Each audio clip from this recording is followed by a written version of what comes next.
This is Target Score Weekly with Joey Slattery and Taylor Allen. Welcome to another edition of Target Score Somewhat Weekly. I'm Joey Slattery along with Taylor Allen. It's been a crazy few weeks for us both, Taylor.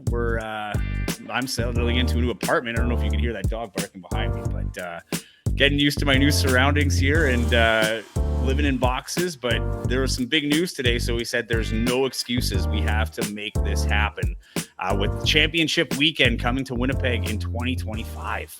And it's not just going to be a small one, Taylor. This is promised to be the biggest and best yet, coming from the commissioner's mouth during the presentation today. Yeah, it's going to be a year of championship games in Winnipeg in 2025. We got the Grey Cup coming to town in November, and then, like you said, the CEBL Championship weekend coming in August of that year. So, yeah, it's going to be really cool to see. And, they made the announcement today at the Canada Life Center, and Mike Morreale came into town. The Premier Wab Canoe was there. The mayor, Scott Gillingham, was there. Jason Smith and David Asper, the Sea Bears, were there, obviously. So it was cool seeing what everyone had to say and just how excited everyone is to have this major event. But interesting to note, though, that in the press release, and as they're speaking about this, they made no mention of whether or not Winnipeg, as the host team, will be guaranteed a spot at the 2025 weekend. So that was the first thing I asked Mike when I pulled him aside to say, hey, so are the Sea Bears, are they going to be guaranteed a spot in this Final Four? Because, you look at the past 5 or whatever seasons it's been, the host team always is guaranteed a spot in that final weekend. So I asked Mike and he said, well, as of now, it's up in the air. So there's no guarantee for sure that the Sea Bears are going to be playing in that weekend. But either way, regardless who's playing, who isn't, I think the local basketball community is going to really embrace that weekend and just that celebration of Canadian basketball. So I think everyone's really excited, and rightfully so. Which makes sense, too, because this is the earliest they've ever announced who was hosting championship weekend. Like the season hasn't even started on 24, and we're a few weeks out from training camp, and we're already talking 25 for championship weekend. And we had talked about this in the past, that this was kind of a formality, we felt, right? Like just having the provincial backing, the city's backing, that this was just a matter of time before it's approved and is coming to Winnipeg. So, now that the cat's out of the bag, the excitement is, it seems to be gearing up. Even at the press conference today, there was a buzz. There was a full media contingent there today, interested to see what this meant and where this was going and what opportunities this is going to bring. They talked about the economic impact this is going to have and everything else on the city. But, to me, it kind of feels like the crowning, I guess, of Winnipeg or the Sea Bears basketball in Winnipeg. We had the inaugural season last year. There's expectations this year, re-sign the MVP. And in 2025, that the championships game is coming here, regardless of whether, the Sea Bears are in it. It's going to be the center of basketball in Canada for, the weekend that is packed with things outside of basketball too, right? I mean, there's festivals that come with this, there's concerts, there's basketball camps and tournaments and things like that. And of course, there's the Final Four as well of the, of the CEBL. So really exciting stuff. And this year it's in Montreal. I think my only not concern, but it's, I feel bad a little for Montreal because I feel like this is kind of overshadowing that there's the 24 one coming up. And I know there's a lot of excitement around that one too in Montreal, but there really seems to be a step up here for the Sea Bears hosting and having it in Winnipeg, especially when you consider the experience that, the executive office of the Sea Bears has when it comes to organizing big events like this, right? I mean, that, these aren't people that are just willy-nilly putting this together for the first time ever. So I think that heightens the expectation, and that brought some confidence out of Mike Morreale as well, the commissioner. I've said before on this podcast that I really hope that the league will get to a point one day where the finals or even the championship weekend will be played in the backyard of the team that's actually like the number 1 seed or whatever, like having the finals played like the NBA finals. It's not in whatever host city, like the teams that are in the finals, that's where the finals are played. And just thinking, but then the more I think about it, though, I kind of think that maybe that's not the way to go. Like, it's kind of cool that this league seems really set on making this a big event and making it a celebration of basketball for Canada. Because I mean, I was talking to Mike Morreale about it today. Other than the Raptors winning the the NBA title. Was it 2018? 2019. 2019. Yeah, there you go. Other than that moment, like there really it hasn't been much for Canadian basketball fans to really celebrate, right? Especially on a yearly basis. So to have this event that you could have every year make its way around the country to different spots, it could, one day it'll take a while to get to the Grey Cups level, obviously, but you just look at the Grey Cup, right? Like the game itself is huge, but really it's all these events that happen throughout the week and all these people that go to that city. They don't even care who's playing in the game half the time. It's just all these different events and concerts that make it so much fun and celebrating the Canadian Football League. So I think this, we're still in the early stages of it. There's still a lot of improvements that need to be made. But I think kind of in the long run, I kind of like this vision almost, maybe even more so than having the finals in the location of the team that's actually in it kind of thing. As crazy as that might sound. I think the buzz, like today, we kind of got that first, look at it in person, I guess, right? The magnitude of, having the announcement at the, was it Scotiabank Premium Club, having it in the arena and kind of bringing out all the big guns, right? Like everybody that is somebody in the city, and makes things move here was in that building and was excited for it to come. When you have the premier talking about how excited he is to have this here, and obviously he's not going to say I don't want it here or anything like that, but there seemed to be a genuine kind of excitement of this and realization of the growth of basketball just in general in the country, but of course in the city too, right? I mean, they did take the time to discuss some of the initiatives that they've done, throughout since they've been here. But I think this is, I don't know if it ever has to get to the Grey Cup level, to be totally honest with you, in the sense that it's a little more intimate. I think that's what makes this league work, right? And we've talked about this before too. It's great that Winnipeg plays at the Canada Life Center and, the atmosphere's there. But, there are some other arenas across this league that it's not the Canada Life Center. Verdun Stadium being one where the 2024 game or championship weekend is going to be hosted. It's a lot more intimate, and that's what makes it fun too, right? So I think, in terms of the Grey Cup Festival, this is going to be its own version of it, and I don't know if it needs to be compared to the Grey Cup in any way, shape, or form, other than the fact that this is a Canadian version, a Canadian league of a game that is celebrated, outside of Canada as well, around the world. Like football being mostly North American, but basketball we're making it ours and having this championship weekend. So I'm really excited about it. I really hope the trophy makes it. As we found out during the live, I did have a live stream on my Instagram. So if you go at Joey Slattery TV, the post is there for the conference for anybody who cares to listen to it. But yeah, we found out the trophy wasn't there today. Not that the league didn't want the trophy there, but it's had some fun in the off season after the Scarborough Shooting Stars had won the championship. Apparently spending some time at Drake's house. And not necessarily coming back in the best of shape, but it will be ready to go for 2025, but preferably for 2024. But I'm thinking, Taylor, Mike Morreale was joking around about the trophies off-season adventures, but I want to see pictures. I want to see what I want to see pre-Drake trophy and post-Drake trophy. That I think we need this as part of the trophy history. The Stanley Cup's been stolen, and there's dents in that thing, right? There's a history to it. And Mike Morreale alluded to that. This is part of the story of the trophy, but like we need to document this. I think we might need to get an investigative feel here, an investigative role, and start digging out for these pictures. Yeah, maybe it's missing some of the maple leafs that are on the trophy or what. I don't know how rough a shape it's in. I wish I kind of pressed Mike for some more details about that. But I thought it was funny what the mayor said. He said, hey, in 2025, if the Sea Bears win, we'll take this thing in 3 pieces, 4 pieces. We don't care what condition it is. We just wanted it in Winnipeg. So I thought that was kind of funny for him to add to that. But what I'm more intrigued to see, actually, Joey, is this new basketball court. Yeah, the Sea Bears and Basketball Manitoba have purchased. And for those that don't know, I actually didn't know this either, that the court that the Sea Bears played on last summer was from the 1967, not 1999. I'm not messing this up. The 1967 Pan Am Games in Winnipeg. That's how old that court was. And I mean, to be fair, it's not like that court has been played on full time since 1967. And again, I mean, hardwood can last forever. Like you see homes that are 200 years old with still the original hardwood. But still, Just the thought that they were playing on a basketball court that was that old is kind of crazy. And actually, a fun fact for you, Joey, I did some research because I was so, fascinated by that. So I went back and looked at the 1967 Pan Am Games in Winnipeg. I was curious, like, what happened? Who even played? And the Americans won, as you would, kind of expect.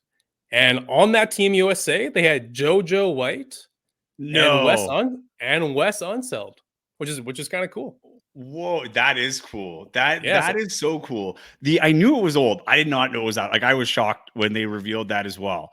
And I don't know. I remember being when I saw the court like come out and the players were testing it out for the first time. The visiting team that was for the opening game. That's the first thing they do, right? Is test for the dead spots, and it seemed to be okay. But there were a couple spots that they were eyeing out, and I'm sure the technology's come a long way in terms of the court too. But before I get on to that, the one thing I'll say, I just recently learned that apparently an older wooden house is actually stronger than the newer ones because of that. What you just said, the age of the wood that they had used back in the day was a lot stronger. And after 1980, they had to use, I guess, newer, younger wood. So it's actually easier for termites and stuff. So maybe I don't know if this new court will last the 60 years. I think it was Jason Smith, the president, that said, "Oh, we're going to see it for another 60 years." I'm like, I don't know, with this new wood, maybe not. But the other cool thing, this court, from my understanding, is coming. The new court that they're bringing in was actually one of the courts used during the women's NCAA championships as a practice court. So like we're getting a court that already has a little bit of legend to it already. Caitlin Clark, we don't know for sure, but Caitlin Clark may have hit a few threes and warmed up for her championship run at somewhere along the line in the Final Four, heading to the finals. So this is this court, if that all holds up, this court's coming with some star power as it is. So it's exciting times to be in Winnipeg, especially if you're a court lover. We're getting a new one. I was talking to Chad Possumus about it, and he was saying how the old court, there was definitely some dead spots, like it was not ideal. So he said, "Yeah, we're welcoming this new thing with open arms." And I was mentioning that to him, that they like, "Yeah, this is coming from the women's Final Four, used as a practice court. Caitlin Clark, she probably stepped on this thing, and maybe they'll help you guys with your shooting touch. Who knows?" And he said, "Yeah, that was one of our downfalls last year. We needed some better shooting, so maybe this will help us." So yeah, Chad is pretty stoked for this new court for sure. And yeah, it's going to get here this week, so they're going to be playing on it this season. It's not coming just for the 2025 championship weekend. So the Sea Bears will have this spanking brand new spanking court pretty soon here, which will be cool to see. And obviously they'll put their own decals and paint and all that good stuff on it. But Yeah. yeah, because I know in the past, I think when that Canada Nigerian exhibition game was in Winnipeg, I think they got a court from Grand Forks, or it might have been for one Okay. of the NBA exhibition games that they've had here. So they haven't always used that super old Pan Am Games court for all the basketball stuff at the Canada Life Center. They've had to borrow a court from Grand Forks and whatnot. So getting this court will be good for not only the Sea Bears, but I'd imagine for also too, like getting more games like that, more NBA exhibition games, more Canada Yeah. basketball games and whatnot, hosting national tournaments and whatever. So I think this court, I know we're kind of joking about it and whatever, but I think it's actually going to be a pretty big benefit to basketball in Manitoba moving forward. So it will be exciting to see. And I actually, maybe it was just the fact that when you watch the game from the first or second row or whatever, like the media bench, I did find like that old court, like it did sound like kind of loud, like even just like guys walking on it, like it kind of made some noises. I felt like maybe I'm overthinking it. I don't know. So it will be interesting to see what this new court is, if it's how much better it treats these guys. But yeah, that was cool to watch for everyone. It will be huge for all of Manitoba, in terms of that it is in partnership with Basketball Manitoba, so they will have access to it when needed. And having now, I don't know for sure, but I imagine if the floor is still usable for the professional level just last year, you still have that floor for whatever else, right? If you've got to turn another facility into a court, not as big a, maybe not Canada Life Center, but if you're going to have some sort of cool event, the Manitoba Games or something like that, where you want to have more than a high school gym, because there's only a few university and colleges in this province, right? Where you can turn something maybe like the hockey arena or something like that into a little basketball rink in the summer or something, or basketball court on the rink in the summer. So yeah, I think it is going to be it's going to be a huge help on a couple of fronts, having this new floor, but also having that other floor, for other things. Now we're getting a little technical with floor talk in Manitoba. But no, it's all exciting. This is going to be something, it kind of felt to me, this kicks off the buzz a little bit, to kind of have everybody back in, the media presence there, kind of a bit of a reminder that, hey man, the Sea Bears are coming back in just a few weeks before training camp starts up, and the season starts in 6 weeks. I don't know, what are we, the 9th? So yeah, month and a half until we're tipping off. And the buzz is back, and we have some more signings that we're expecting to come out in the next week or so. And it sounds like it's going to be an exciting team. It's we've already have a few signings in the bank right now. I should apologize too. This is probably a good time to bring up that we've had some major technical issues, which has been a huge part to this podcast being delayed. You might notice there's probably a new logo with the software that we're using. So I apologize if you're hearing this again, but there's been a number of signings. We have Alex Campbell, Dave Mwencat, who was a human highlight reel. His YouTube stuff is really fun to watch, coming over from Scarborough. And we've talked about this, you and I, Taylor, even not on the podcast, just how even the Canadian contingent of this team makes it a strong, starting five with the people that we know are coming in, and we have some insight on that will likely be coming in. And that's all on top of Teddy Allen. So we're in for an exciting time in these next few weeks. Having an idea of what this team's going to look like. We're starting to see the other rosters take shape a little bit. And we're going to have some real basketball to talk about soon, which is really exciting. But I feel like this championship weekend just kind of got things into overdrive. Yeah, and this Thursday's the CEBL U Sports Draft, which won't be too, exciting for the Sea Bears because we've been told they're going to take Simon Hildebrand, but still, it's a 3-round draft this year, so we'll see who they pick in round 2 and round 3. And then next week, it sounds like they're going to start announcing some more signings. So they've only really announced Canadian players so far, other than Teddy Allen. So yeah, we'll be finding out who these import guys are going to be pretty soon. And obviously, those are kind of the guys that can really make or break your team. So that'll be really interesting to see which guys they bring in. So, well, I'll tell you this: I had one player that told me straight up that once the roster's out and the signings that are about to be made, that fans are going to be excited that this is going to be a very strong contingent, and there's that expectation of win now. But this player was saying that this is exciting. You're excited now. Wait till you see what this roster, when it takes form, what this roster is going to be made of, and just how much noise this team will be able to make. It feels like this team last year was, we hope they do well, but based on, the signings that have been made and what's coming down the pipe, I think there's going to be a bit more of that new expectation. We've talked about that this year, the expectation, but if the league gets out where, there's that consensus that this is the strongest team in the league.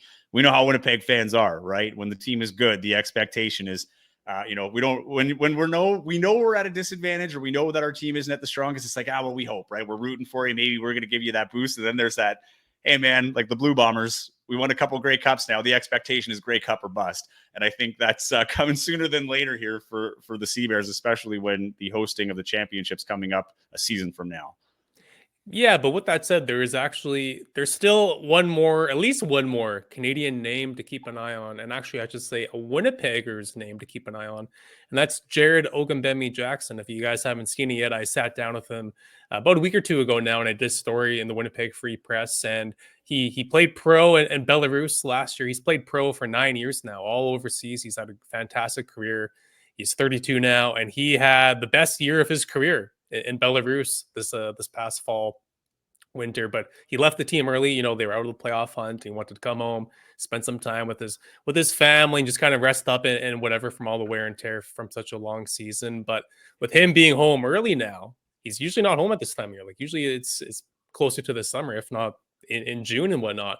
With him being home early now, having some time off before the CEBL season, there's a legit chance that he could be added to the Sea Bears. And we've talked about these past couple episodes how the Sea Bears have greatly improved their Canadian talent.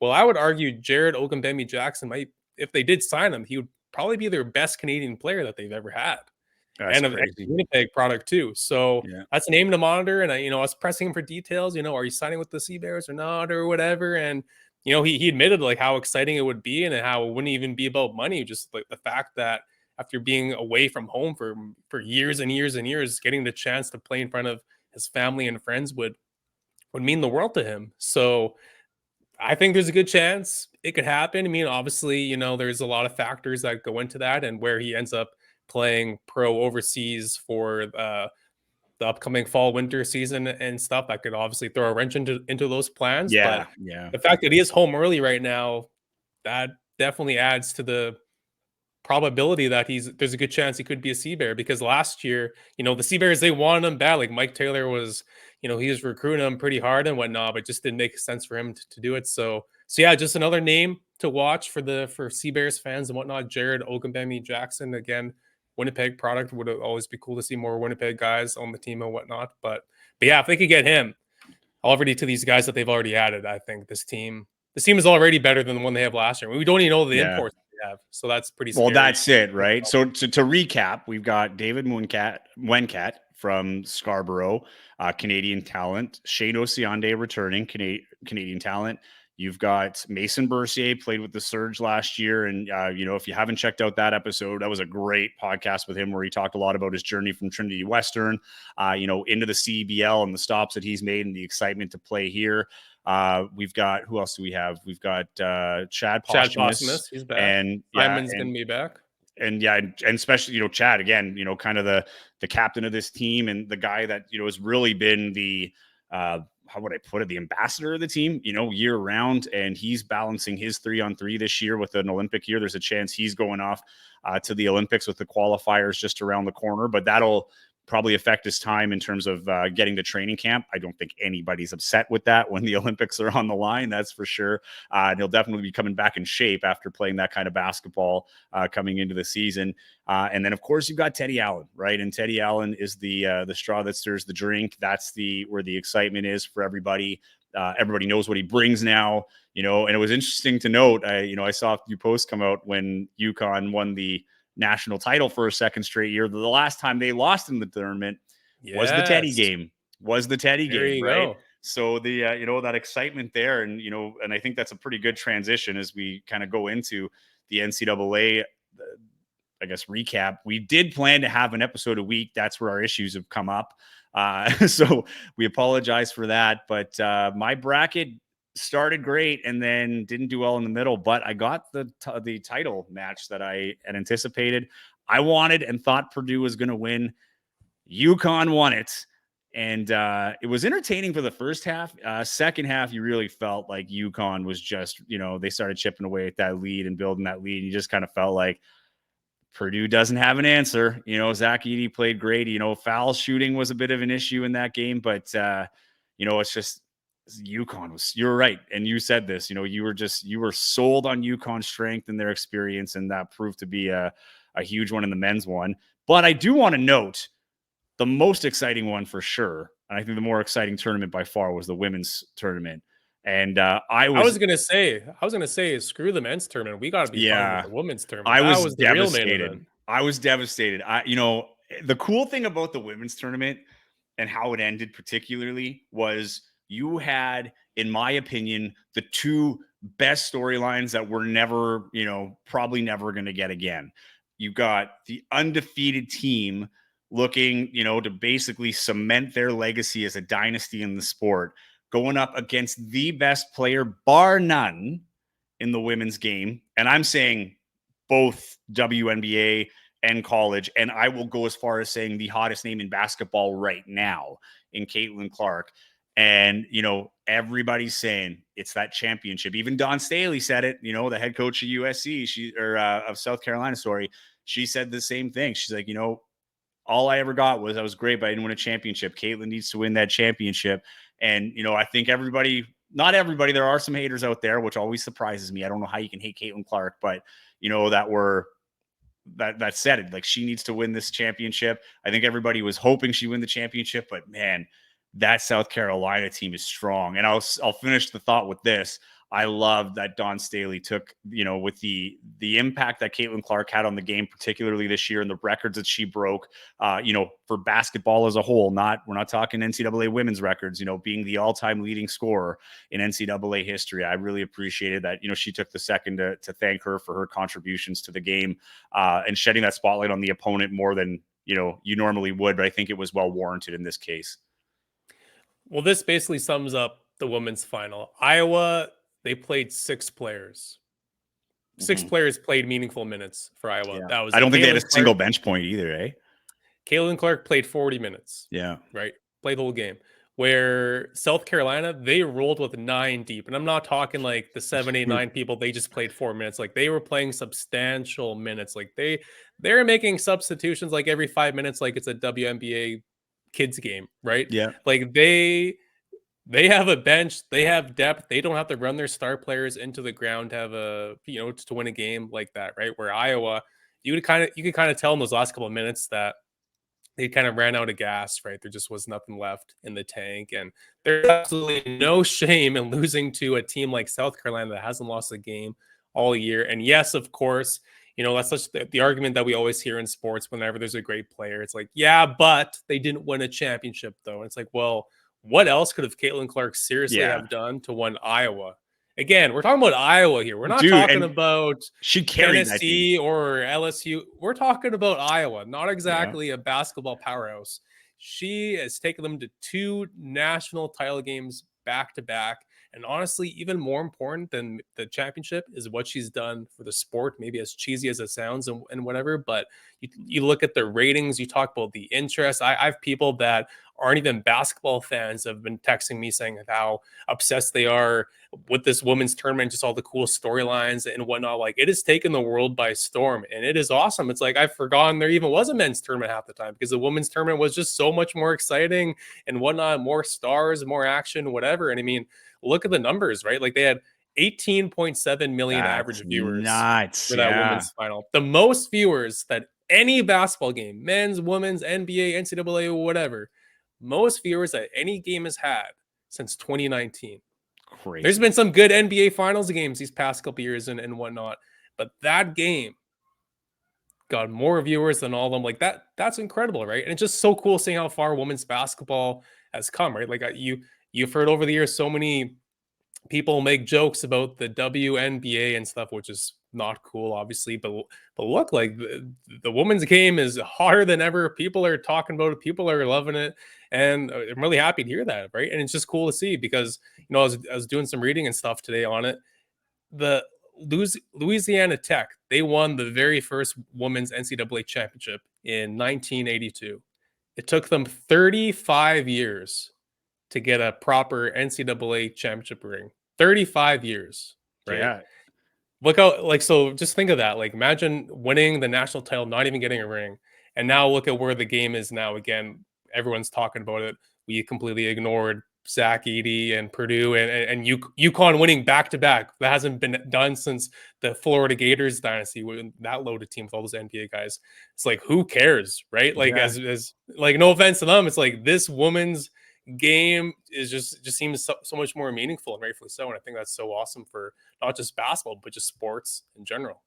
Right. And the other thing too, with the WNBA and stuff, like, I was reading on social media, people saying, like, my son was playing basketball and yelled Caitlin, like Kobe, taking a shot, right? Like, from the, whatever, half court or from the logo.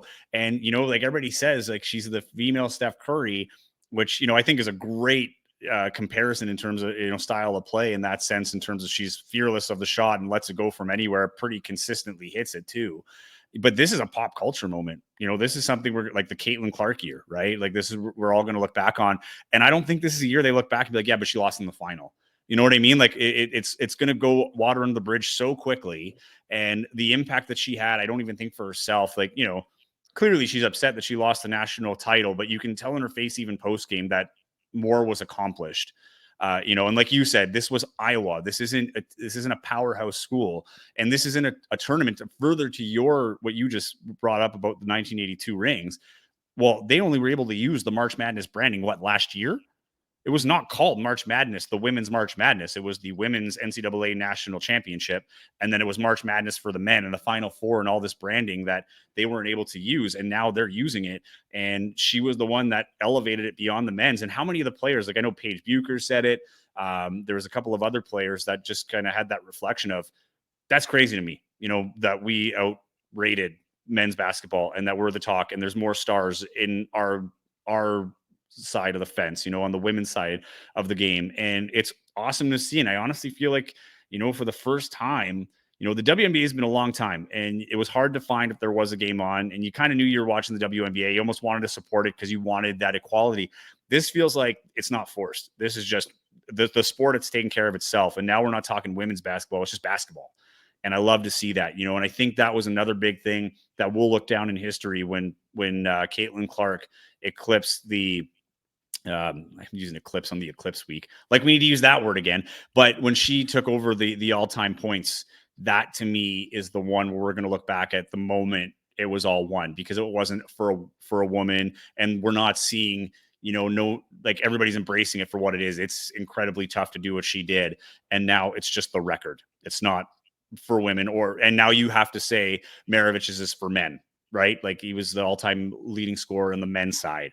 And I think that will be the one where we look at, okay, this is what brought it back to, even keel in terms of we're not drawing the line anymore. Now it's just another version of the game that we get to enjoy and not have to, defend or promote. It's taking care of itself now and people want to watch. Some of the biggest names in women's basketball, we know it's been well documented that the WNBA doesn't pay what the NBA does, right? That's not breaking news. Yeah, at least not yet. But it's been but so many of the top players over the years, what they do is in their off season is they have to go play in Russia. Mm-hmm. I mean, that might change because of things that have obviously happened in the past year or two, but they would go play pro hoops in Russia and get treated so much better. Actually get to stay in like nice hotels, not sharing these like crummy Motel 6s and crammed on these buses and whatever, and actually get paid like good wages and whatnot. This is what like these pro women's basketball players have had to do for so many years. But now, again, with names like Caitlin Clark, love or hate her, doesn't matter. Like if this leads to more success for the WNBA, where she's obviously going to be going next year, and that's a win for everyone in the entire sport. And I mentioned this to you the other day, how I have a 5-year-old niece, and I just think it's so cool that growing up, has people on TV that she can watch and say, look up to and whatnot. Because I was, again, like I remember when I was a kid watching March Madness. I've said this all the time, how it's been my favorite sporting event since day one, basically. That I didn't realize when I was a kid that there even was a women's tournament because it was never even on TV, never talked about, never got any publicity until maybe the finals.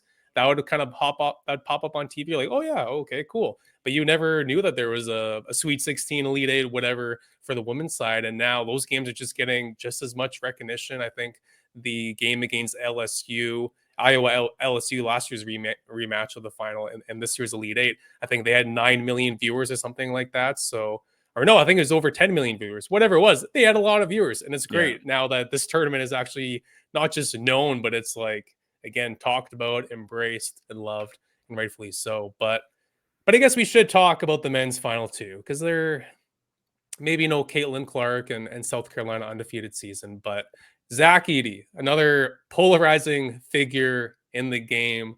A lot of people can't stand him just because he's this old school big guy and he gets fouled a bunch, and half the game you're just watching him take free throws. But I know they lost and whatnot, but give the guy some credit, because when's the last time a 7'4" Canadian kid has been a player of the year and led his team to the national title game? I'll tell you. And after last year's disappointment, he was a player of the year last year too, and got knocked out. Was the first round, I think, last year? 16 seed, yeah.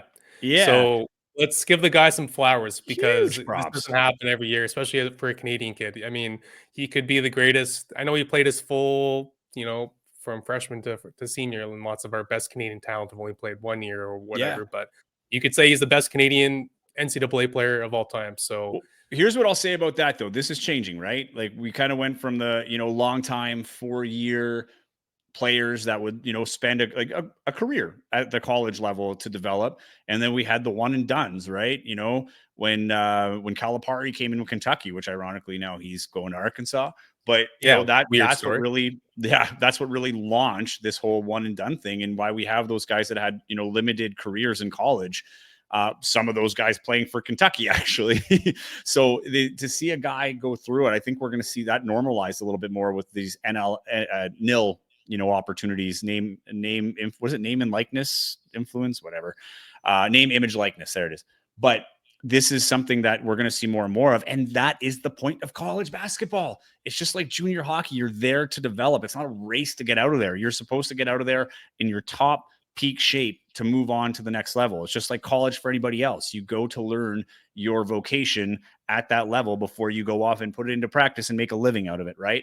So I had no problems with him going back, and I don't buy that argument. He had another year, he had something to prove, and he went out and he did it. He didn't win the championship, but I do feel like you got there to the dance and you were competitive all the way through, and you were the focal point, right? Kind of like Caitlin Clark. No one's going to fault her for the loss, and I don't think we can fault Zach Edey for the loss either.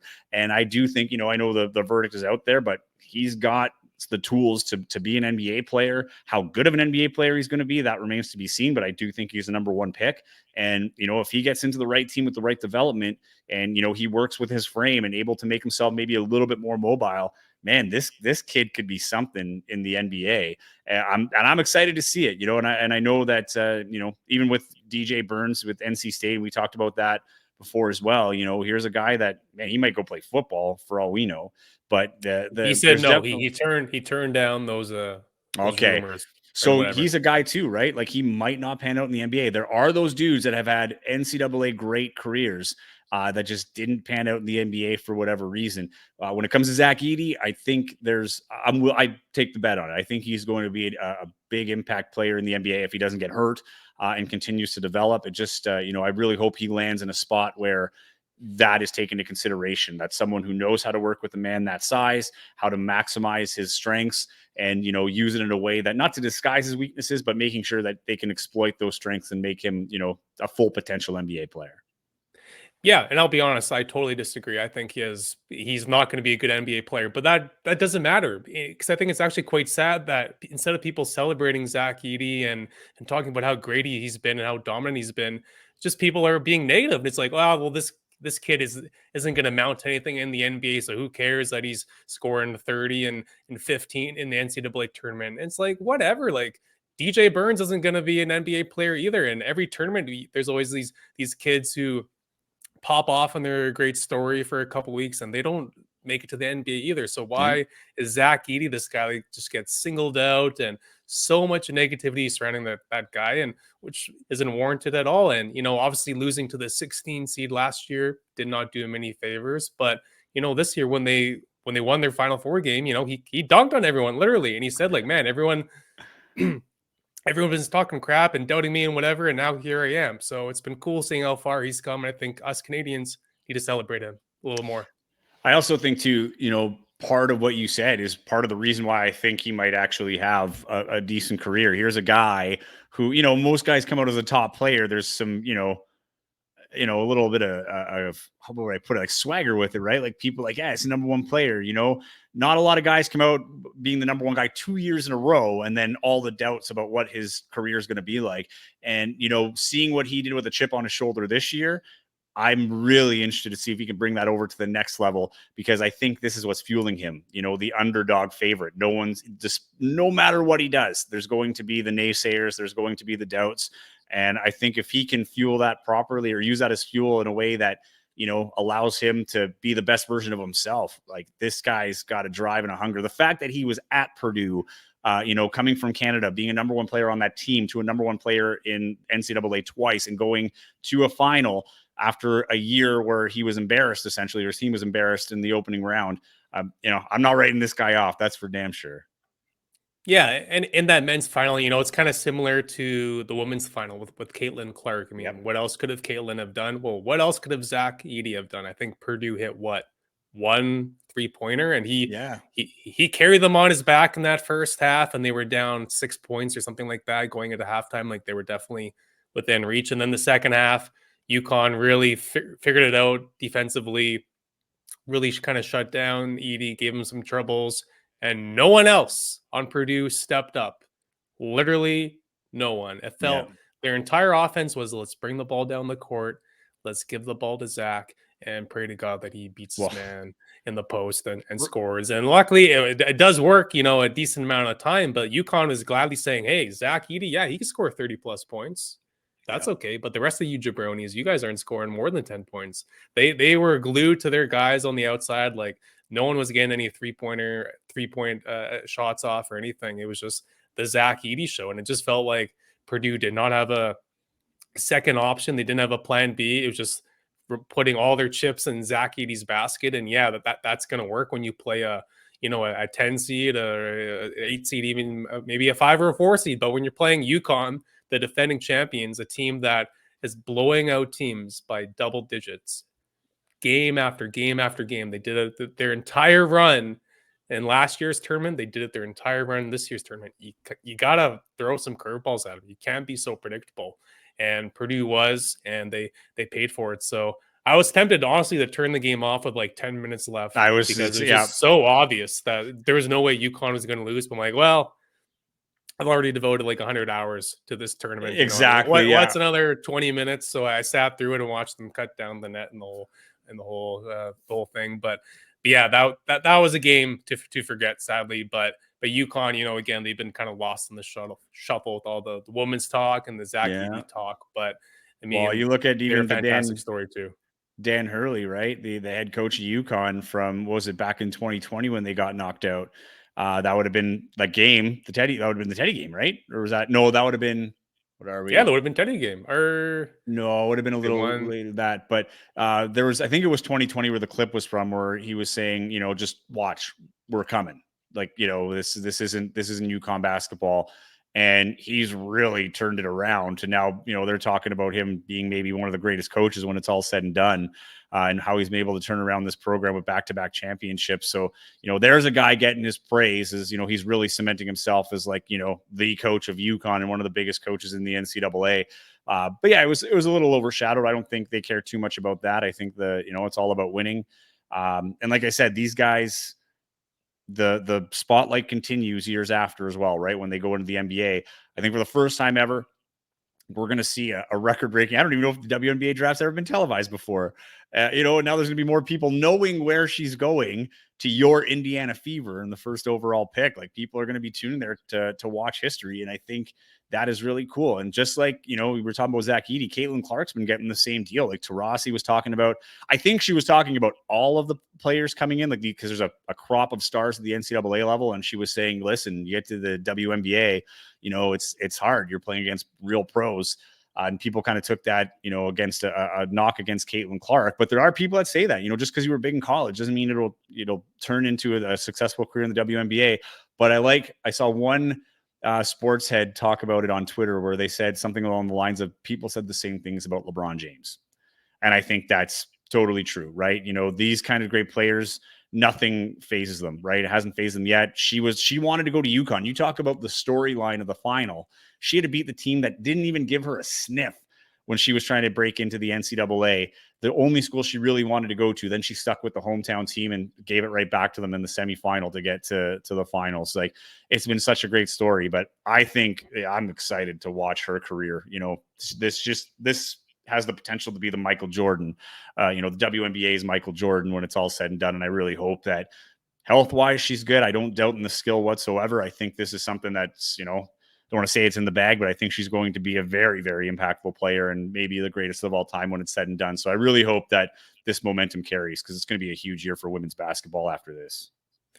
Yeah, it just goes to show just how important superstars are in sports, right? Like the men's side is so suffering right now for superstars because again, so many guys, they play their 1 year, then they're out, or they go to the G League, or they play in Australia for a league so they could get a paycheck. And yeah, you're right, that might change a little bit now with the NIL and whatnot, but the men's tournament is suffering for it, right? Like you looked at this tournament as like who are these guys that we're going to be really excited to watch in the NBA? Like, yeah, UConn has a couple of guys that are going to get picked, Stephon Cass and Donovan Clingan and whatnot. But was there anyone that you watched in this NCAA tournament where you're like, oh my goodness, I cannot wait to watch that guy in the NBA? Let's just say I didn't have Donovan Clingan's jersey in the shop cart, while watching the game yesterday, if that makes There you sense. go. Like, he's And not he's there great. yet, right? But yeah, I yeah, agree with you. so I think that made it perfect timing. It was not a great year for NCAA men's basketball, and it was a phenomenal year for the women's game, and it showed. I mean, the proof is in the pudding. What did you say? 18.7 million viewers. That's insane for any sporting event. I don't care if it's the NBA Finals, the Super Bowl, the Grey Cup, women's basketball, men's basketball. That is impressive. And to take that load of pressure and that you're carrying the torch of the game as a young adult in college, I wasn't that mature in college to be able to handle any kind of pressure like that. I'm still not sure I could if it were put upon me, and I really hope I don't have to worry about that. But she's done a phenomenal job, and that's why I have all the belief in the world, and I'm rooting for her. Like, I really hope she pans out to be the greatest of all time. And I have something here for the hockey crowd. Here, just give me 1 second here. Last year's NCAA Women's Basketball Championship game drew 9.9 million viewers, approximately triple the viewership of the Okay. Stanley Cup Finals. So this year's, let's do the math here. So this year's tournament drew 18.7, the women's final. So that is what, 6 times the Stanley Cup Finals? Like, that is, I ain't getting into math, but it's a lot. It's something like that. It's Yeah. a lot more. Yeah, I'm a writer. I don't do numbers, but yeah, just put it like, just think of it in that way, because the number 18.7 is like, well, what does that really mean? What does that compare to? Well, that is around 6 times what the Stanley Cup Finals gets. So that's damn impressive, man. Damn impressive. I'm excited to see. One of the things I'm excited to see is what names of those men's tournament we're going to be seeing in the CEBL. Like, that's one of the cool things, I think, in the last couple of years watching this tournament, knowing that this is an avenue for a lot of those guys, and how competitive it is to get in the CEBL because of the limit on Americans that you could have on the team. So, it'll be interesting to see, like, what are these big names that came out that are going to pop up in, Winnipeg or Vancouver or Montreal or somewhere, trying to get on their NBA path through the CEBL, especially as it gains notoriety. So that was my big thing too. I'm excited to see, like, are there going to be names that we recognize? Are there going to be names that we don't, right? That's the other thing too, that we're going to look up and be like, oh man, that guy played on, whatever, Florida Atlantic. That's super cool or whatever. But that's what I'm looking forward to as well. But no, it was a successful tournament. All this tournament talk, I think the timing was great for this announcement because we're talking about a big tournament coming to Winnipeg in 2025 in the CEBL Championship tournament, which is a lot of fun as well. And that Winnipeg's going to show out. I had some colleagues around the league reaching out, just saying, like, I'm coming to this one. Even if I'm not working, I'm coming. This is one that I think everybody's got a big expectation for. Winnipeg fans have a lot, can take the credit for that. The ownership and management of the team with their background in building great cups and Juno Awards and all these other big events. And it's a Grey Cup year. I don't think this is a team that wants to be overshadowed by the Grey Cup either. I think this is going to be a tone-setting tournament, and you're going to want to be in Winnipeg in 2025. I mean, this is going to be the city of champions regardless, because there's going to be a couple of major Canadian championships being awarded here that we know for sure.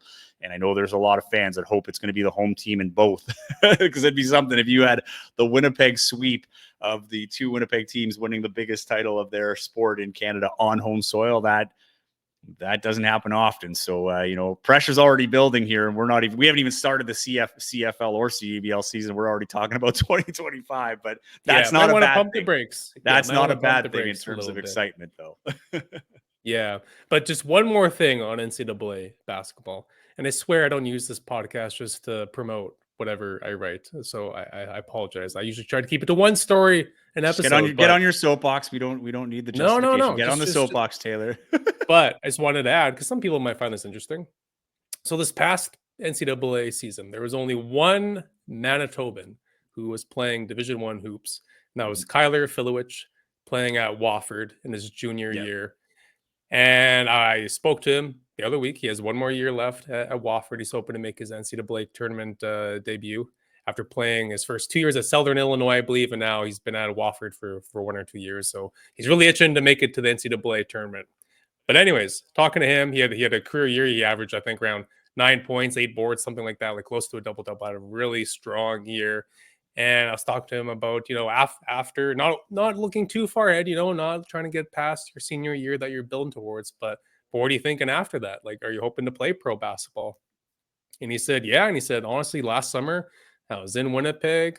I was watching the Sea Bears, and I just couldn't help but think like how cool that would be to one day play in that league, and maybe even play for the Sea Bears and whatnot. So this is down the pipe here, but another local name to maybe keep an eye on is Kyler Filowich, the former big man from Vincent Massey Collegiate. He obviously expressed how cool it'd be to play for the Sea Bears one day, and Yeah, that'd be a big brother pickup. of I think was a two-time U Sports Player of the Year, Keelan Filowich in the Yes, women's game, that's who right. was out Yeah. at UBC and finished her career at the University of Winnipeg, and just came short of winning a national title with Winnipeg a couple of years back. But yeah, big basketball family in the Filowiches, and I know a city would love to see another local guy, make it here, and that's another thing when you can see it.